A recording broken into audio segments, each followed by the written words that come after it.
What's up, guys? So today, this is just a relatively short video, and this is going to be a little hack to help you if you are doing your own brake lines. You're going to bend them, you're cutting them, you're bending them, flaring, you're doing the whole deal. If you've never done it before, I'm going to show you a little hack to make your life significantly easier. So you get yourself a roll of this stuff. This is 3/16 tubing. It's copper coated, so it looks cool.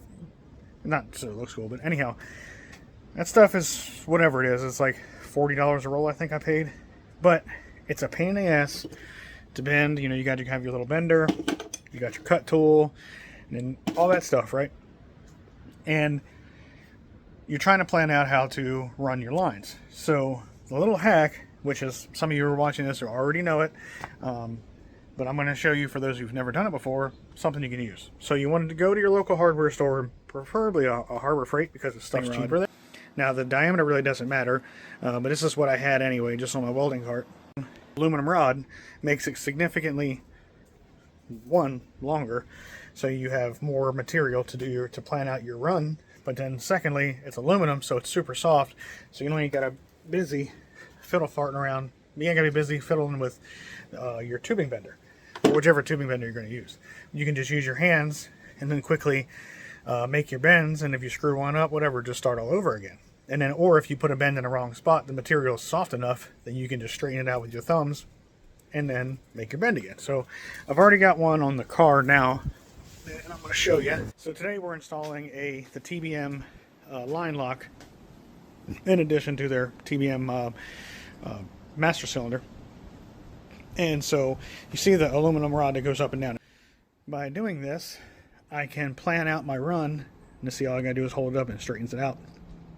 But just doing that alone right there saves me a huge amount of hassle and a big mistake when it comes to trying to just guess how long it needs to be, cut the line, and then making my bends. And if I put a bend in the wrong spot, then I gotta try to get it out of that tubing. Huge pain in the butt. Whereas with this, all I gotta do is take it and then measure it. Just measure all the, lay it on like a fabric tape or my regular tape measure, lay it out, get to my total length, and then once I have my length, I'm going to cut that from here. But what I'm going to do is I'm going to add a little bit extra length. Like I typically add about 2 to 3 inches to account for the bends. And so, because these bends are not going to be nearly, as that said, you've got to account for the radius and the bend, or else if I was to follow this exactly the way that it is, I can try, but I don't think I'm going to get my bends as tight. I'll get them as close as I can, but it'll end up being short otherwise. So you want to have just a little bit extra material, so to account for that the radius. Anyhow, once I cut it out, then I'm just going to copy my bends from this.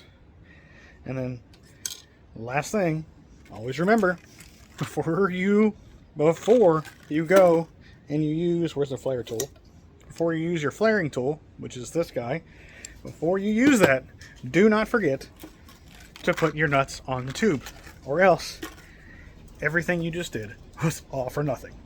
So I hope that tip helps. Appreciate you guys tuning in. Like I said, it's going to be a short one, but y'all have a good one, and I'll catch you on the next one. See ya.